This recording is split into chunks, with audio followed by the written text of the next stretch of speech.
Estamos hoje vivendo na sequência do estudo sistematizado, a nossa aula número 39, iniciando a partir de agora o estudo de O Evangelho segundo o Espiritismo, que é a terceira obra na sequência das obras básicas da codificação espírita, aproveitando a oportunidade para lembrarmos hoje a sequência em que elas foram organizadas, identificando exatamente a maneira como devem ser estudadas.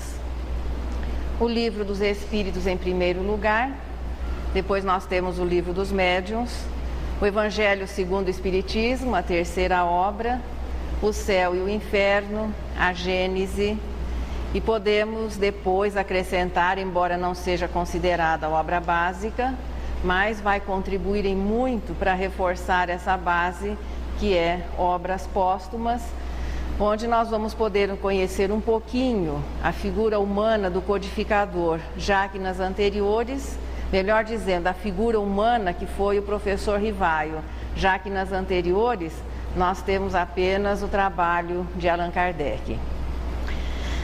Iniciando o Evangelho, no comecinho, na primeira página, ali existe a explicação, de uma certa maneira, uma pequena apresentação do trabalho, que o Evangelho é a explicação das máximas morais do Cristo, em concordância com o Espiritismo e suas aplicações às diversas circunstâncias da vida.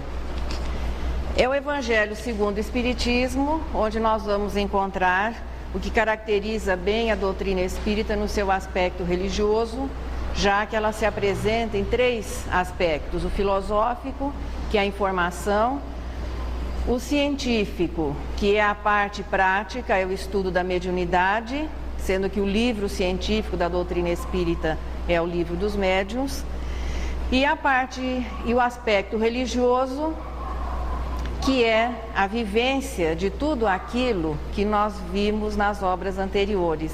A informação de O Livro dos Espíritos, a comprovação através do estudo de O Livro dos Médiuns e depois a religião, que é a parte prática, é aquilo que se vai viver desse conhecimento e que traz como consequência, quer dizer, o conhecimento tem como consequência a fé, que é a confiança em primeiro lugar, a crença e a confiança na existência de Deus. A partir daí, o sentimento de fraternidade vai sendo uma consequência, e o indivíduo, a partir dessa informação e da comprovação da realidade da informação, a fé vai sendo aquela estrutura sólida que faz com que as pessoas mudem o seu estilo de vida. E o estilo de vida daquele que sabe o que é Deus, que se sabe uma alma imortal, que sabe que está aqui reencarnado e cada reencarnação é um pequeno período que se passa na vida material, que nós somos responsáveis pelos nossos atos e que somos apenas um pequeno grupo de espíritos que se juntam ao grande número dos espíritos que compõem as outras humanidades que povoam esse universo infinito. Naturalmente, ele tem que mudar o seu estilo de vida. E há uma definição muito importante de fé também nessa primeira página do Evangelho. Fé inabalável é aquela que pode encarar a razão face a face em qualquer época e sem temer que a nossa crença possa ser de uma certa maneira desestruturada, porque alguma coisa venha nos provar que aquilo que nós estamos acreditando não é condizente com a verdade. Estes princípios que nós enumeramos agora no comecinho, que é Deus, a imortalidade, a reencarnação, a comunicabilidade, a responsabilidade ante aos atos e a pluralidade dos mundos habitados, formam o corpo doutrinário do Espiritismo e são exatamente a revelação das leis divinas. Por isso, nós não vamos, de maneira nenhuma, em época alguma, de repente nos sentirmos frustrados ou traídos por descobrirmos que alguma dessas afirmações não eram verdadeiras. Muito pelo contrário, à medida que vamos progredindo, nós vamos compreendendo-as melhor. O Evangelho segundo o Espiritismo se organiza a partir de 28 capítulos e que nós vamos percorrer nas 38 semanas sequentes do estudo do Evangelho. Para que se compreender melhor, veja, o aspecto moral do cristianismo, dos ensinamentos de Jesus, eles têm a eternidade das coisas verdadeiras. Mas Jesus teve que se utilizar de recursos da época, respeitar em algumas situações o conhecimento da época, para que ele pudesse se fazer compreendido naquele momento e mais tarde também continuando para a posteridade. Para se compreender, inclusive, algumas passagens, determinadas situações, é importante que nós possamos, aproveitando aquelas notícias históricas que são parte da introdução, compreendermos um pouquinho da formação do povo hebreu, dos costumes, dos acontecimentos, para se compreender também por que é que Jesus escolheu esse povo para encarnar nessa única oportunidade, ao que se saiba até agora que ele esteve encarnado aqui no planeta Terra. Jesus é um governador sempre presente aqui à humanidade terrestre, mas a aproximação, podemos dizer assim, física, ocorreu, segundo física no sentido assim, uma aproximação espírito a espírito, uma aproximação, como no caso quando ele encarna aqui, ocorreu apenas 2 vezes. Quando o planeta se forma e quando ele vem aqui para o processamento da sua encarnação, não se aplicando a essa rápida passagem física de Jesus pelo planeta Terra o termo reencarnação. É claro que para chegar à pureza de espírito, ele naturalmente viveu todas as experiências que nós estamos vivendo agora em lugares ou em lugar diferente desse universo infinito, assumindo a orientação, a direção, a responsabilidade da instrução dessa humanidade já na condição de espírito puro. Só para nos localizarmos um pouquinho no espaço e no tempo, embora os espíritos digam que todos os nossos cálculos são quiméricos, mas de vez em quando algum número assim ajuda a gente a raciocinar um pouquinho mais. Segundo a ciência, a Terra pode ter de 5 a 10 bilhões de anos, ou a nossa galáxia pode ter essa idade, mas localizando no planeta Terra, o nosso planeta pode ter de 5 a 10 bilhões de anos de existência. Portanto, quando a massa que formaria o planeta se desprende da estrela-mãe, há 5 ou a 10 bilhões de anos, a essa altura Jesus já era um espírito puro, tendo condições de poder assumir essa responsabilidade que é a orientação, o direcionamento da instrução dessa humanidade que no momento é mais ou menos encarnado 6 bilhões, possivelmente 19 bilhões compondo a atmosfera espiritual do planeta, sendo o mestre, o professor dessas 25 bilhões de almas que somos nós, a humanidade matriculada aqui no planeta Terra. Por que é que Jesus escolheu o povo judeu para recebê-lo nessa única oportunidade, que acredito que todos nós gostaríamos de tê-lo tido assim nas nossas tradições, fazendo parte da nossa família terrestre? Mesmo a época em que se preparava a sua vinda, segundo Humberto de Campos, muitas pessoas se ofereceram porque as escrituras diziam que o Messias chegaria. Muitas famílias, nas suas preces, pediam que eles fossem glorificados ou fossem reconhecidos e que o Messias viesse fazer parte da sua linhagem. E aí Jesus escolhe uma família muito simples, a mãe doméstica, o pai carpinteiro.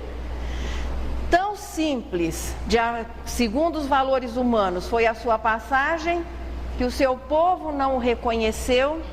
A religião do seu povo não o reconheceu, a sua família, no momento em que ele esteve junto a eles, também não o compreendeu, mas foi aquela figura ímpar que consegue dividir a história da humanidade terrestre em 2 grandes fases, antes e depois de Jesus.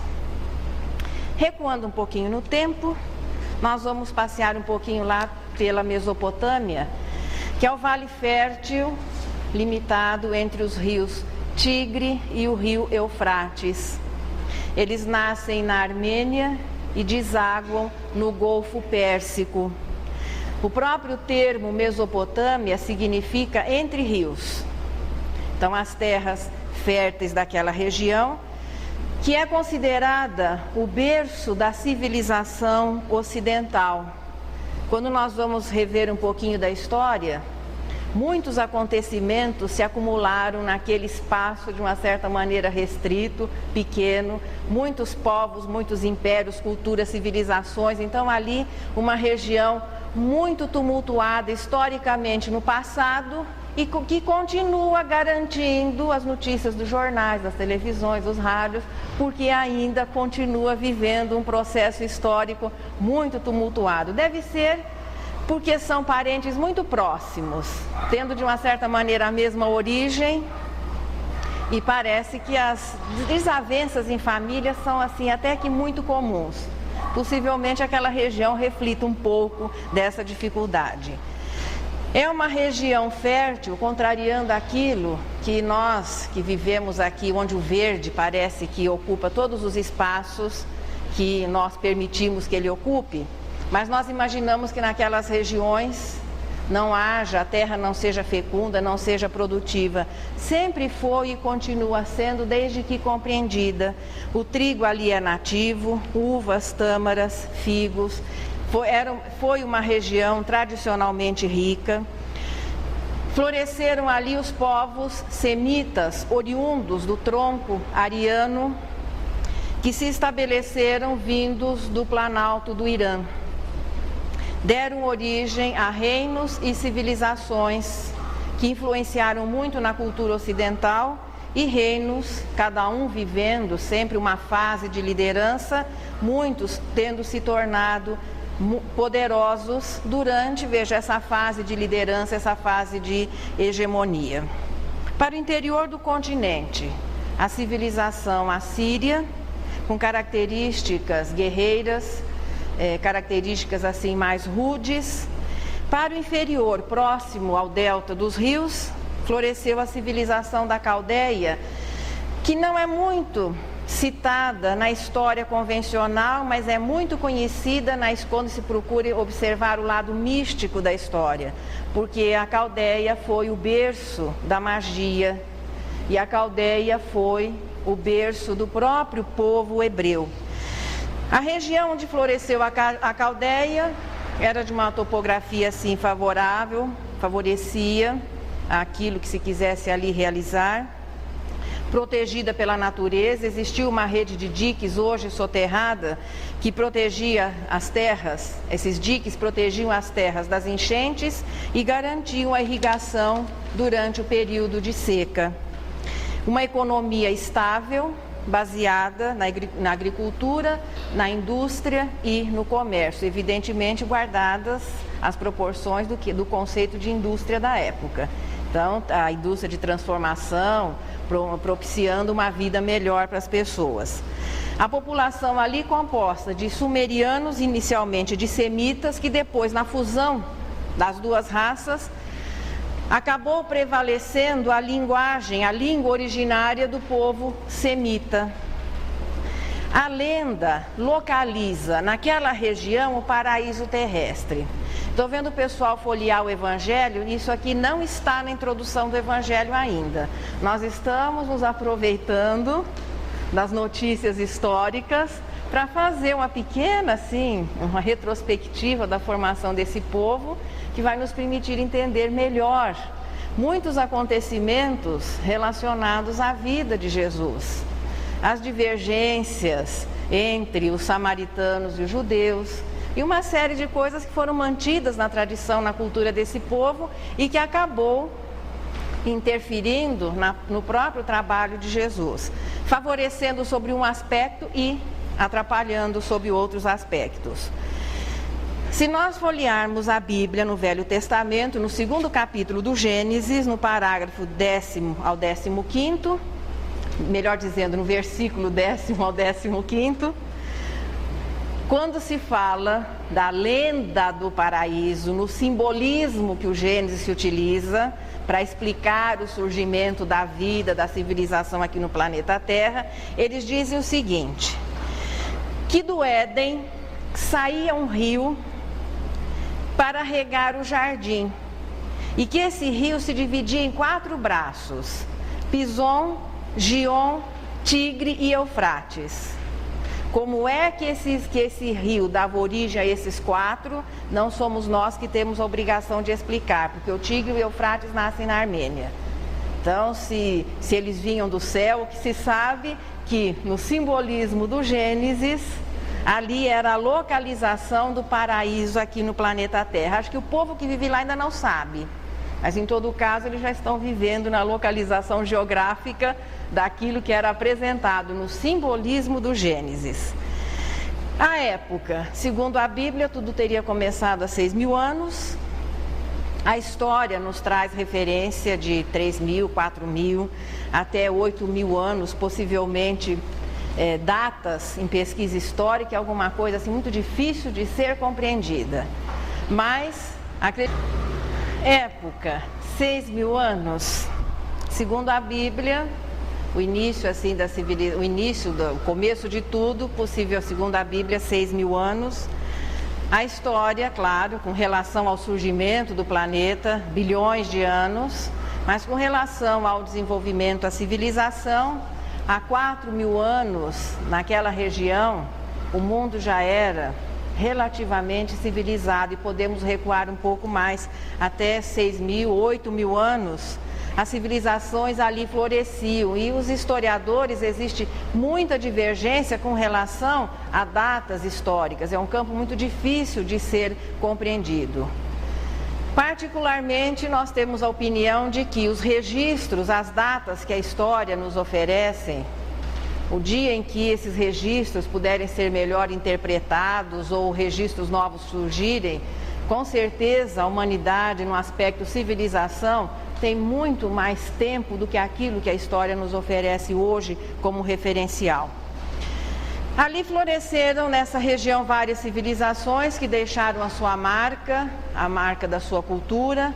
Ao norte, a Babilônia, há mais ou menos 5.000 anos antes de Jesus. Ao sul, a Caldeia, cuja contribuição principal foram estudos avançados estudos avançados de ciência, em especial sobre a astronomia. Veja, sofrendo a influência que a religião exercia, pelo sentimento de religiosidade, ser aquele que desperta em primeiro lugar e ser muito atuante, a religião de início exerce uma influência muito grande a ponto de até, de uma certa maneira, influenciar o desenvolvimento da própria ciência. Então nós tivemos na região da Caldeia a mistura da astrologia, que mais tarde daria origem à astronomia, da alquimia, que daria origem à química, e da religião, e ali surge aquilo que nós conhecemos como magia, e que influenciou em muito a própria formação do povo hebreu. Os caldeus é que fizeram a divisão do zodíaco, dando nomes às constelações. Conheciam o relógio solar, calculavam eclipses, não desconheciam a influência dos espíritos, embora isso não fosse assim, talvez melhor explicado como em outras culturas religiosas. A figura do mago, evidentemente que eles não deram os nomes gregos às constelações, mas os próprios da sua cultura. A figura do mago ganha naquela cultura um realce muito especial. Era um misto de cientista e de religioso, e naturalmente muitos deles portadores de faculdades especiais.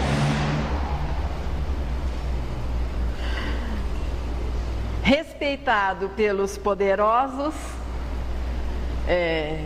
de uma certa maneira divinizados pelos mais simples, ao mesmo tempo que alimentavam as superstições, faziam o bem, tratavam dos doentes. Então era uma mistura de religioso, de cientista, acabavam cuidando dos pacientes. Então tudo isso fazia com que o mago, que representava a magia na cultura dessa época, exercesse uma ascendência muito grande, sendo essa cultura de características místicas e pacíficas, bem diferente dos seus vizinhos assírios, que eram rudes e belicosos, uma civilização assim guerreira. Por que é que nós estamos falando um pouco do povo caldeu? Porque o primeiro patriarca do povo hebreu, Abraão, vivia nessa região. Ele era caldeu. Era um povo de origem semita também. Abraão, portanto, vivia na região da Caldeia. Quem faz palavras cruzadas? Qual era a capital da Caldeia com duas letrinhas? Ur. Então ele veio da região de Ur, que era, veja, a Caldeia era chamada pelos hebreus como Shinar e não como Caldeia. Abraão recebe uma revelação espiritual, portanto, a comunicação, a manifestação e a comunicação dos espíritos é um fato confirmado historicamente em todas as culturas, em todas as civilizações, e nessa cultura da Caldeia, que depois daria origem aos hebreus, encarada quase que como um fato natural. Os espíritos se apresentarem, conversarem, fazerem predições, serem acatados, as pessoas, os profetas, que mais tarde seriam um tipo particular, o profetismo em Israel, baseado no quê? Na mediunidade, na comunicação do mundo espiritual, eram situações perfeitamente aceitas e reconhecidas. Abraão, portanto, recebe uma revelação espiritual que ele deveria mudar toda a sua vida. E Abraão faz um trabalho precursor para aquilo que Jesus viria realizar. Foi um trabalho precursor para a mensagem do cristianismo, mas realizado há 3.000 anos antes da vinda do Messias. O que nós vamos observar neste pequeno estudo é que pode-se estudar a história sobre diversos enfoques. A história é uma sequência de acontecimentos, então existe um planejamento divino, existe a realização humana. Então não são fatos isolados. Como nós não somos culturas ou civilizações isoladas, nós compomos uma humanidade. E de uma certa maneira, todos os acontecimentos se entrelaçam e todos eles interferem e influenciam positivo ou negativamente em toda a população terrestre. Porque nós também não reencarnamos apenas em uma única cultura, em uma única época, dentro dos padrões de determinada raça. Portanto, a história de essa colcha de retalhos que nós imaginamos seja a história da humanidade, realmente é uma colcha mais ligada por fios muito fortes. Abraão, portanto, recebe essa revelação espiritual e vai iniciar uma nova cultura, uma nova linhagem.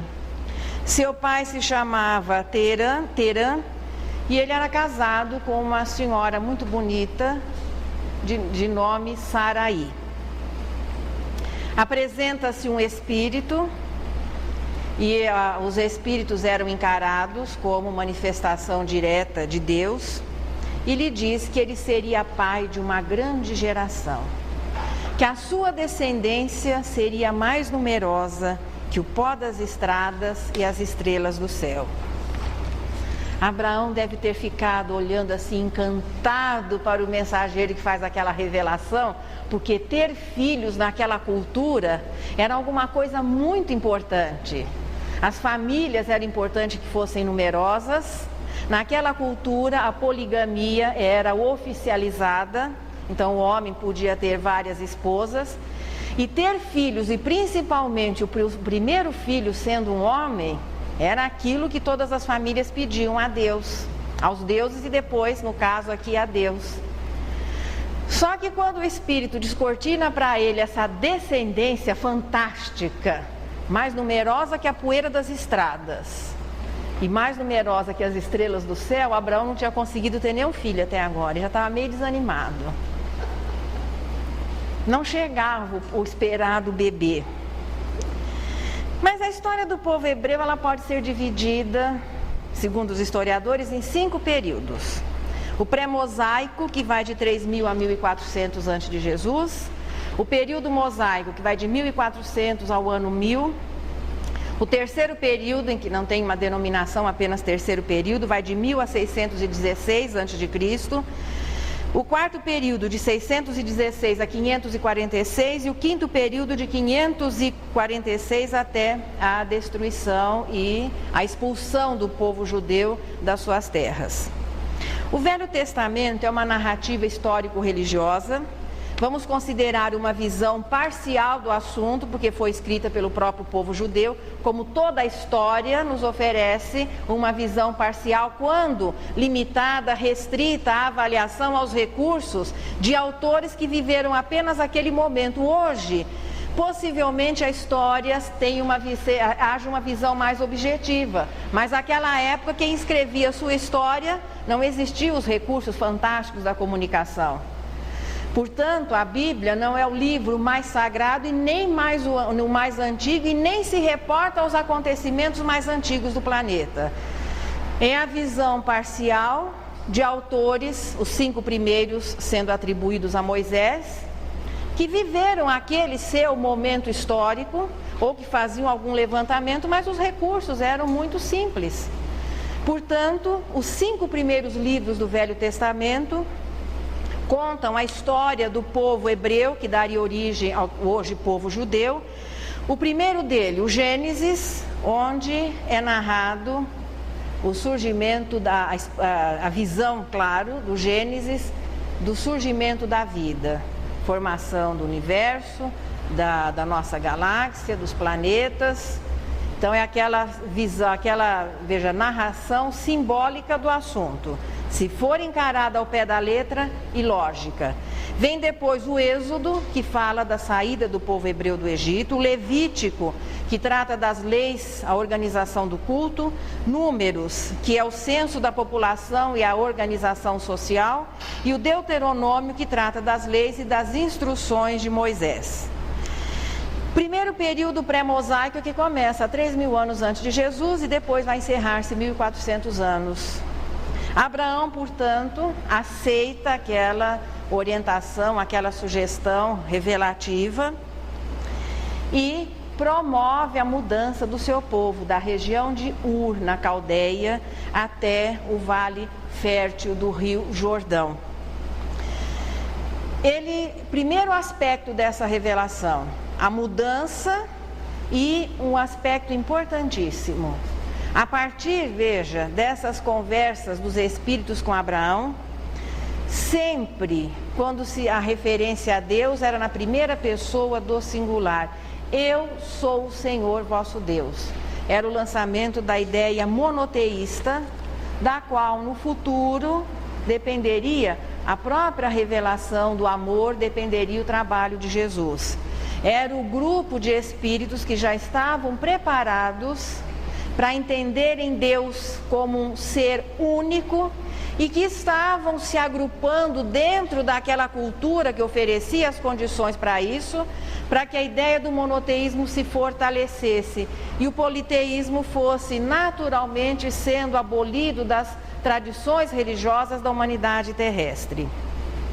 Ele sai da sua região, Shinar, e vai localizar-se exatamente aonde hoje é o Estado de Israel, ali às margens do Rio Jordão. Primeira surpresa da vidinha de Abraão, de uma escrava chamada Agar, lembrando-se que a poligamia era oficializada, ele tem um filho chamado Ismael. Aí já começou a achar, quem sabe já estou começando a minha descendência numerosa, como foi simbolicamente descrita pelos Espíritos. Ismael daria origem aos povos árabes. Mais tarde, sua esposa Sara finalmente lhe dá um filho, Isaac, que daria origem ao povo hebreu e mais tarde ao povo judeu. Oficialmente esses dois, como uma descendência mais numerosa que as estrelas do céu e o pó das estradas. Possivelmente Abraão desencarnou perguntando-se, mais tarde ele entendeu. Isaac, quando se torna homem, casa-se com Rebeca, tem um casal gêmeos, Esaú e Jacó. Um deles, claro, era o primogênito era Esaú. E a primogenitura naquela cultura era muito importante, era ela que definia a direção da família na ausência do pai, do patriarca, era ela que estabelecia os direitos, portanto, o primogênito exercia uma liderança sobre toda a família, seria o futuro patriarca depois da morte do seu pai. E claro que um patriarca, um chefe de uma família, iria assumir muitas responsabilidades. E era alguém, o importante, que ele tivesse as condições depois de realizar a sua tarefa. No caso de gêmeos, o que nascesse primeiro. Esaú nasceu primeiro. Só que, à medida que o tempo foi passando e que eles foram se tornando jovens e depois homens feitos, Esaú não tinha nenhum interesse em primeiro lugar e nem oferecia as condições para ser o futuro chefe daquela família. Tanto que, então não era implicância das pessoas. Hoje ele seria considerado um bom vivant, um playboy, como na época de 60 era o termo, né? Ao invés de moto e carrões, era o cavalo. Então Esaú gostava de caça, de aventuras, de passeios, nada que dissesse respeito às obrigações e aos deveres de um futuro chefe de um clã. Jacó era a pessoa talhada, já era aquele assim que nasceu para ser o líder do seu povo. Mas existia um pequeno problema, as leis que deveriam ser obedecidas. Quem seria o futuro chefe seria Esaú. Um dia Esaú chega da caça, nós estamos aqui narrando de uma maneira assim um pouquinho mais moderna aquilo que o Velho Testamento nos traz. Um dia Esaú chega da caça e o seu irmão estava, sei lá, se jantando, almoçando, tomando um lanche, estava comendo um prato de lentilhas. Esaú queria porque queria jantar naquele momento. Parece na divisão familiar, cada um devia ter as suas obrigações. Então Jacó disse, olha, eu cedo o meu prato de lentilhas se você ceder o seu direito à primogenitura. Esaú nem piscou. Entre nós dois está tudo acertado. Passa a sopa para cá e fica com o direito e os encargos de ser o futuro chefe. Só que esse acerto entre os dois não resolveria o problema do respeito às leis que regiam o grupo social a que eles pertenciam. Rebeca também achava que Esaú não ia ser um bom patriarca. Só quem não enxergava muito era Isaac, coitado, naquela época já estava meio cego. E também, claro, obediente às tradições do seu povo. Quando Isaac está para desencarnar, ele deveria abençoar o seu sucessor. O que é que o pessoal apronta? Parece que Jacó era um tipo assim, mais bonito, mais delicado, melhor, uma melhor aparência. Esaú, apesar de gêmeos, era o oposto. E parece que também, segundo os textos, ele tinha assim um exagero de cabelo, de pelos, qualquer coisa, era meio cabeludo, né? Na hora em que Isaac está lá quase desencarnando, o que o pessoal faz? Bota um pelo de carneiro nas costas do Jacó. Esaú não estava em casa, levam Jacó e Isaac abençoa o sucessor e aí fica oficializada a primogenitura. É claro que quando Esaú voltou, ele se exalta, a briga é narrada lá em várias páginas do Velho Testamento, mas Esaú, quem realmente tem interesse em alguma coisa, não ia trocar daquela maneira assim irresponsável. Portanto, seguindo o direcionamento que deveria ser impresso àquele povo, é Jacó que passa a ser o novo patriarca. A história de Jacó também, o pessoal mais antigo, eles já ouviram essa história acho que umas 20 vezes, mas todo mundo gosta de história, né? Todo mundo fica tranquilo, olha, tem gente recostada com a mãozinha assim, não tem ninguém com sono, tá uma maravilha hoje. Todo mundo curtindo a historinha. A história de Jacó ainda é mais interessante. Quando Jacó se torna moço, era a hora de procurar uma noiva. Entre as tradições desse povo também existia, que depois seria até oficializado por Moisés, as tradições de todos os povos da antiguidade. Não eram muito bem encarados os casamentos mistos, ou seja, com pessoas de outra raça, de outra cultura. O pessoal procurava mesmo assim os parentes, os conhecidos, a família, para que os casamentos fossem oficializados. Jacó vai para as terras do seu tio chamado Labão, porque o tio, ele ouvia dizer, ele tinha umas primas, disseram para umas primas lindas por lá, jovens, casadoiras, como se dizia naquele tempo, bonitas, e Jacó vai lá para procurar uma noiva. Antes de chegar lá e se apresentar para a família, e para a beira de um poço, e ali ele encontra uma jovem lindíssima. Foi olhos nos olhos, e a paixão, o amor realmente, que não pode dizer paixão, aconteceu. Essa jovem se chamava Raquel. E quando Jacó chega ao acampamento, às terras do tio, ele já havia feito a sua escolha. Era aquela moça que seria a sua eleita. O tio recebe muito bem. Quando vão ser feitas as apresentações, olha quem não era jovem, que ele havia já por quem ele já havia se apaixonado antes, era sua prima Raquel. Sem maiores problemas, era só pedir a mão da Raquel, prima, ele já tinha ido lá dentro da própria família, tudo certo. Só que o tio, veja, o trabalho naquela época era muito duro, por isso que era também importante que as famílias tivessem filhos homens. E parece que lá na família do Labão faltavam, a mão masculina faltava. Então ele disse o seguinte pro sobrinho: olha, Jacó, se você quiser casar com a Raquel, tudo bem, só que você vai ter que trabalhar para mim durante 7 anos de graça. Jacó nem piscou, noivou 7 anos Raquel, trabalhava de sol a sol, imaginem, pensando durante o trabalho nos olhos lindos da prima, né? Sonhando com o dia em que eles seriam uma família. No dia do casamento, Jacó esqueceu de uma leizinha do seu povo, que quando existiam mais moças na casa, a mais nova não casava sem que a mais velha houvesse se casado antes. Mas ele nem pensou nisso. No dia do casamento, as noivas lá, as mulheres ainda hoje andam, boa parte delas embrulhada naqueles véus, né? Foi feito o casamento, ele só viu a pontinha do dedo assim na noiva. Quem é que o tio coloca como noiva? A mais velha, Lia. Quando ele volta para reclamar, claro, ele era noivo da Raquel. O tio, tudo bem, meu filho. Nessa altura já começou a chamar de filho, já não era mais sobrinho, né? Já era genro. Você pode continuar, você vai casar com a Raquel, você trabalha para mim mais 7 anos. Ele podia casar com as duas, por que a reclamação? E ele concorda, não havia outro jeito.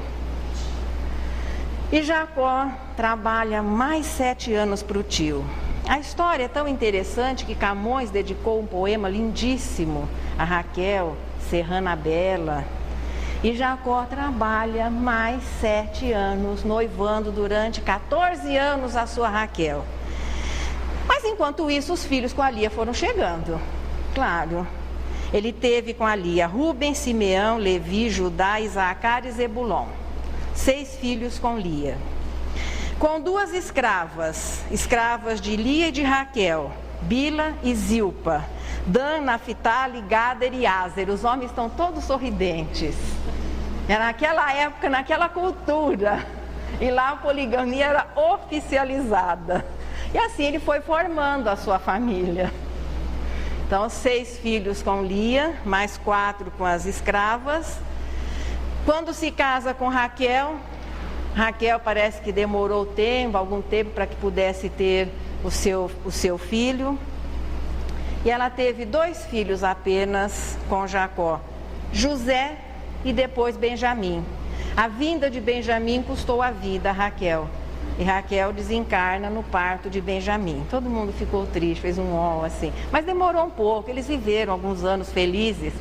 Bom, eu não sei se muito feliz, porque uma família, mesmo naquela cultura e naquela tradição, várias esposas, filhos de várias esposas, acredito que a situação doméstica, de vez em quando, se ocorressem os atritos, tanto que eles ocorriam, principalmente porque Lia sabia que Raquel era a esposa preferida ou a esposa de quem ele mais gostava. Afinal de contas, ele havia trabalhado 14 anos para casar com a sua Raquel. Os filhos, quando nasce José, também José parece que Jacó tinha preferência por José. E além do mais, José era, desde pequeno, uma criança diferente. E que acabava, talvez mesmo sem querer, complicando um pouquinho mais a vidinha, já meio difícil de tantas esposas, tantos filhos. José é o que se chamaria hoje um médium. E ele tinha na sua faculdade mediúnica a premonição, a profecia, através principalmente de sonhos. Então eram sonhos premonitórios, sonhos proféticos. Imagine-se aquela situação de aquela família grande, todo mundo ali na hora do almoço, do jantar, né? Aí vem, eu falo assim, o Zezinho, porque acho que fica mais íntimo. Aí vem o José e fala: sabe, pai, hoje eu tive um sonho. Os irmãos, que eram a maioria deles mais velhos, acredito que já olhavam meio assim de rabo de olho. E lá vinha o José com seus sonhos. Ele diz que uma certa vez que ele havia sonhado que eles estavam no campo colhendo trigo e formando aqueles feixes de trigo que depois esse trigo é armazenado, e que os feixes dos seus irmãos e do seu pai se dobravam diante do dele. Ou que o sol, a lua e as estrelas se reverenciavam diante dele. A situação foi assim, se tornando cada vez mais difícil, insustentável, embora o respeito às tradições da família fossem muito atuantes. Mas um dia, ele foi com seus irmãos mais velhos, eles foram levar o rebanho, as ovelhas, para pastagens distantes da sua região, o que é comum nessas regiões. Iam ficar lá durante muito tempo. José vai junto. Os irmãos, conversando entre eles, agora é a oportunidade, nós vamos resolver esse caso do José definitivamente. Resolveram dar um fim em José.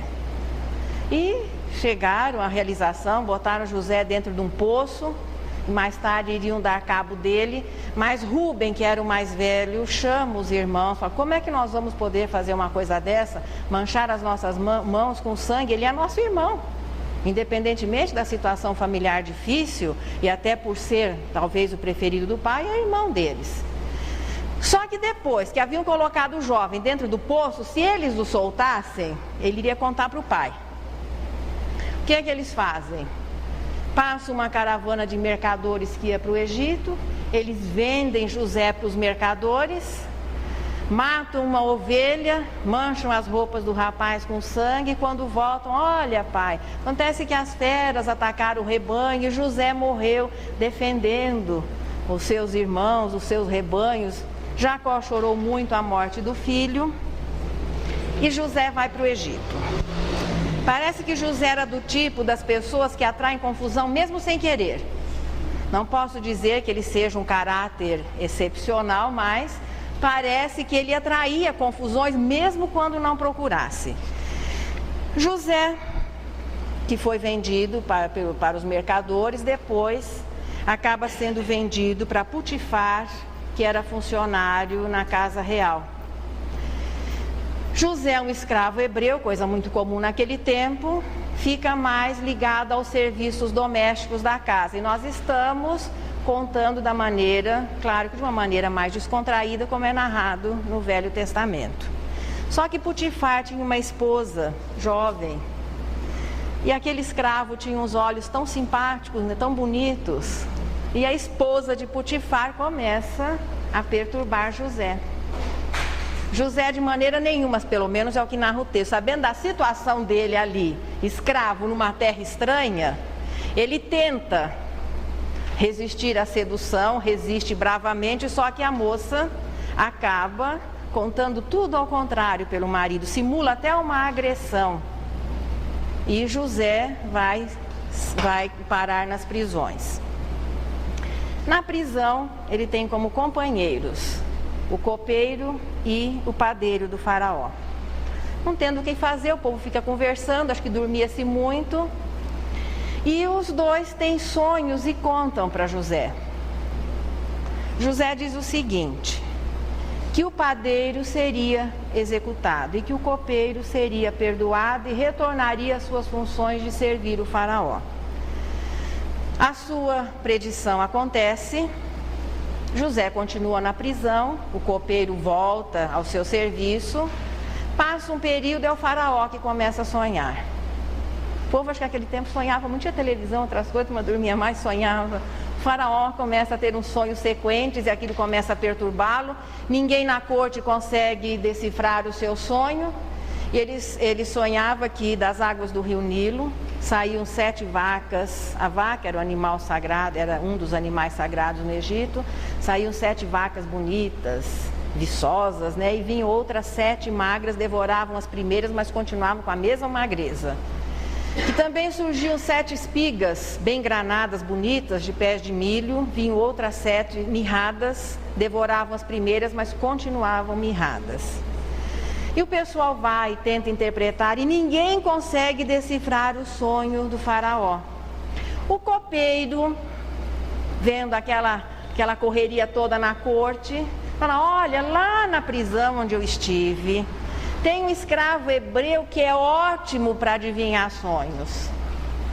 Mandam buscar José e José diz o seguinte ao faraó, que o Egito passaria por um período de muita fertilidade. Veja que o Egito dependia das inundações anuais do rio Nilo, pelo menos naquela época, para que a cultura pudesse ser realizada. E que durante 7 anos, eles teriam assim uma época de muita produção e que depois viriam 7 anos de seca, de dificuldade. O faraó, portanto, encarrega José de organizar todo aquele processo, prevenindo a época da carência. José constrói os silos, os silos que existem hoje são mais ou menos no estilo daqueles daquela época. José, portanto, é nomeado primeiro-ministro. Os historiadores muitas vezes estranham como é que o Egito, todos os países eram assim muito zelosos, muito cuidadosos com estrangeiros. Mas o que se sabe é que, embora José fosse um estrangeiro no Egito, ele conseguiu exercer uma ascendência muito grande na sua época, tendo um cargo só inferior ao poder do próprio faraó. Organiza, preparando-se para o momento em que chegasse a seca, e o Egito, o Estado, vai comprando toda a produção excedente e armazenando. José se casa com a filha de um sacerdote chamado Potífera, uma jovem, o nome dela era Asenate, e tem 2 filhos, Manassés e Efraim. A vidinha vai correndo tranquila ali no Egito, José trabalhando, cuidando de preparar, naqueles 7 anos, preparar o Egito para quando o período de dificuldade chegasse.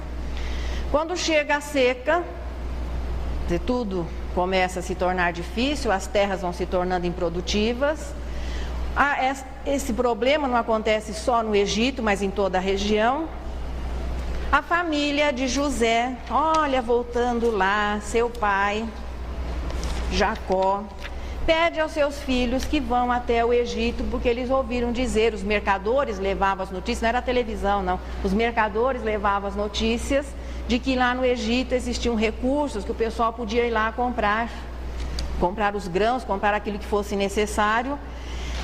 E uma caravana dos irmãos de José dirige-se ao Egito. Eles nunca imaginariam quem é que eles iriam encontrar na posição de primeiro-ministro, ligado diretamente ao faraó do Egito, que era um país importante naquela época. Os irmãos de José chegam, ele acaba sendo informado daquela caravana dos hebreus. As notícias corriam também, notícia sempre corre de qualquer maneira, né? Com recursos ou não de comunicação, elas sempre acabam chegando. José vai pessoalmente receber os irmãos. Eles não o reconhecem de início. Imagina aquele egípcio todo enfeitado com as roupas tradicionais do Egito. O que acontece? Eles se dobram diante dele, cumprindo-se aquela profecia. Esquecido o passado, abraços e beijos, José considera os seus irmãos. Eles retornam, dão a notícia para o pai. A família toda de José muda-se para o Egito. Quando a gente fala família, eram 11 irmãos, com várias esposas cada um, monte de filhos, cavalo não, cachorro, jumento, ovelha.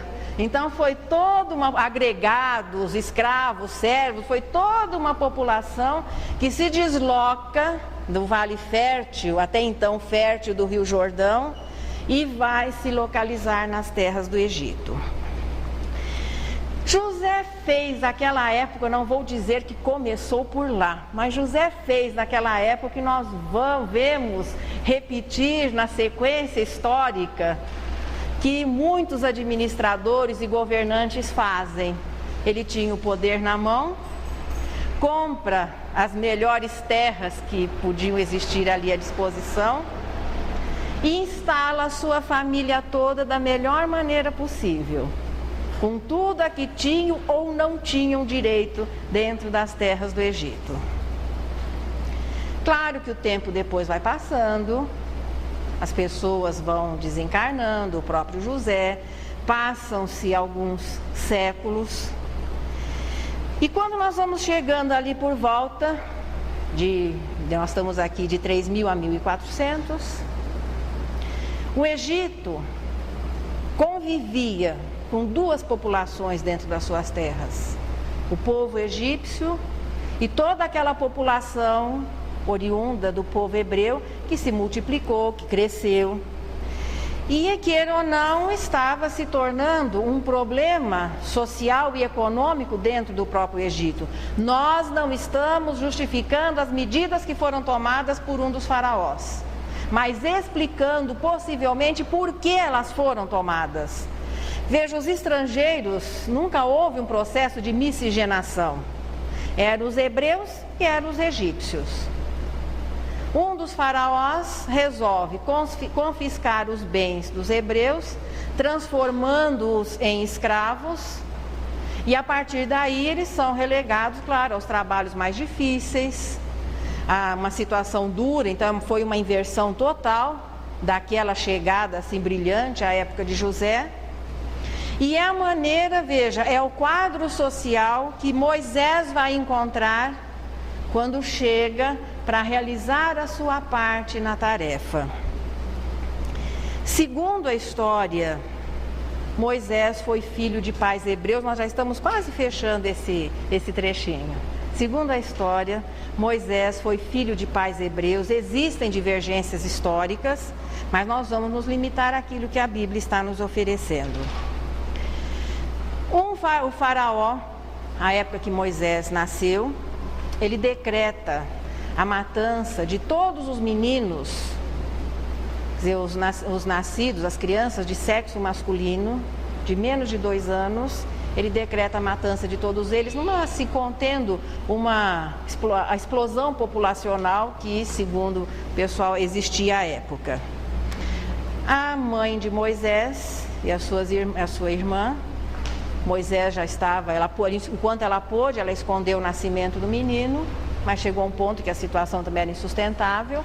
Então ela tece uma cestinha de vime, impermeabiliza a cestinha com betume, porque o petróleo é muito comum, aflorava nos lugares alagados. Então eles tinham o betume, tinham alguns derivados. Ela impermeabiliza a cestinha. Na hora em que a irmã do faraó ia tomar banho em um dos braços do rio Nilo, ela coloca a cestinha. A princesa Termutes vê a criança e adota Moisés. O nome Moisés em egípcio é Mesu e significa salvo das águas. O nome Moisés significa isso. Os historiadores, muitos, não aceitam essa versão, que princesa nenhuma ia tomar banho na beira do rio Nilo, num lugar infestado de planta, de bicho, de jacaré.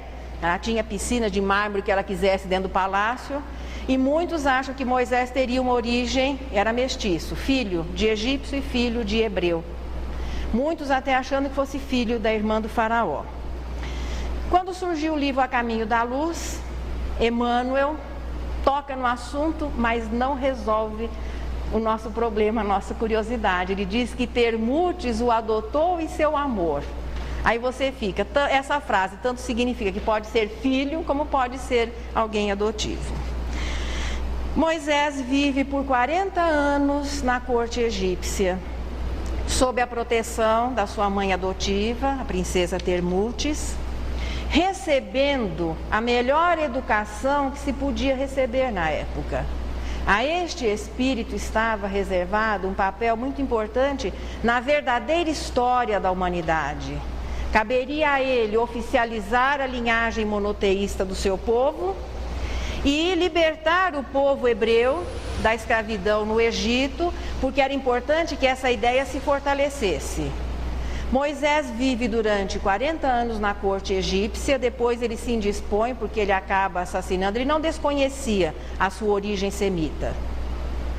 Ele acaba se envolvendo numa situação em que um soldado egípcio estava espancando um hebreu, acaba matando o soldado. Fica claro no texto que os seus próprios irmãos poderiam acusá-lo do ato, porque ele enterra o soldado, tudo mais, ele ficou temeroso que os próprios hebreus o acusassem, e ele foge, porque esse agravo, diante desse agravo, nem a influência da sua mãe o colocaria a salvo da justiça egípcia. Moisés foge, vai para a região da Média, ou Midian, como se dizia na antiguidade, nas vizinhanças do Mar Vermelho.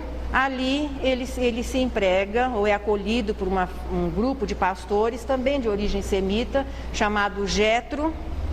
Jetro tinha também filhas e Moisés acaba sendo contratado para os trabalhos pesados ali e acaba se apaixonando e casa-se com a filha de Jetro, chamada Séfora. Vive durante um período às margens ali, na região da Média, às margens do Mar Vermelho, pastoreando os rebanhos agora da sua família. E através de uma revelação espiritual também, ele é chamado à responsabilidade do trabalho que ele viria a realizar. Em primeiro lugar, que ele retornasse ao Egito e retirasse o seu povo daquela condição de escravos. Moisés retorna e agora nós já estamos entrando no período mosaico, mas o que acontecerá a Moisés quando retornar ao Egito? Por que é que ele levou 40 anos para voltar do Egito, sendo que todo mundo ia ali em poucos dias? Ia-se do Rio Jordão até o Egito, passando aquela época pelo Istmo de Suez. O canal de Suez é uma conquista aqui do nosso século. Todo mundo passava de pezinho seco ali do Egito para a região do Oriente Médio. O que vai acontecer na próxima semana? Nossos agradecimentos a Deus. Hoje uma porção do passe à distância, porque foram dados exemplos da eficácia do passe. A mulher hemorroíça ou aquela senhora que tinha aquele sangramento e que curou-se ao tocar as vestes de Jesus. Ali ainda houve, veja, a proximidade física do paciente e daquele que iria doar os seus fluidos. Só que nessa história, narrada por Maria Dolores, é um exemplo do atendimento à distância, provando realmente serem desnecessárias a gesticulação ou qualquer tipo de fórmula ritual, que o veículo da doação e da recepção é o pensamento. Traço do Cirineu são os versos mais sublimes de Maria Dolores e que nos dizem o seguinte: O Senhor carregava a cruz dificilmente. A sentença cruel afinal se cumpria. Liberto Barrabás, Jesus no mesmo dia era levado à morte ante a ironia do fanatismo deprimente. Brados, altercações, zombaria, algazarra, o excelso benfeitor no lenho a que se agarra, curva-se de fadiga, arrasta-se, tressua, escutando em silêncio os palavrões da rua. O cortejo prossegue, o Cristo, passo em passo, por um momento só, exânime fraqueja. Ajoelha-se e cai, vencido de cansaço. O povo exige a marcha, excede-se, pragueja. Nisso, um campônio vem da gleba com que lida. É Simão de Cirene, homem simples e forte. Um meirinho lhe pede apoio na subida. Deve prestar auxílio ao condenado à morte. Como, Senhor, não posso, exclama o interpelado. Tenho pressa. No entanto, o funcionário insano grita-lhe em rosto: cão, obedece ao chamado, e mostra-lhe o rebenque a gesto desumano. Calado, o lavrador atende e silencia. Toma parte da cruz sobre o ombro robusto. Fita o mestre cansado e o suor que o cobria. A turba escala o monte e alcança o topo a custo. Contemplando Jesus, por fim, deposto o lenho, diz-lhe Simão: Senhor, achava-me apressado. A filha é cega e muda e é o maior tesouro que eu tenho. Não queria ferir-te o peito atribulado. Perdoa se aleguei a urgência em que me via. É o coração de pai que falava a chorar. Sei que estás inocente. Ampara-me, alivia a dor que me avassala e me atormenta ao lar. Jesus endereçou-lhe um aceno de ternura. Em meio à multidão, apupado, sozinho, e acentuou: Simão, guarda a fé que te apura. Todo bem que se faz é uma luz no caminho. O sirineu de volta acha enorme surpresa. Fala-lhe a filha: ó pai, uma luz veio a mim. Agora vejo e falo, acabou-se a tristeza. Tenho a impressão que a terra é formoso jardim. Simão chora, lembrando a cruz que traz na mente, e reconhece o bem por divino troféu, que mesmo praticado involuntariamente, é uma força atraindo a intercessão do céu.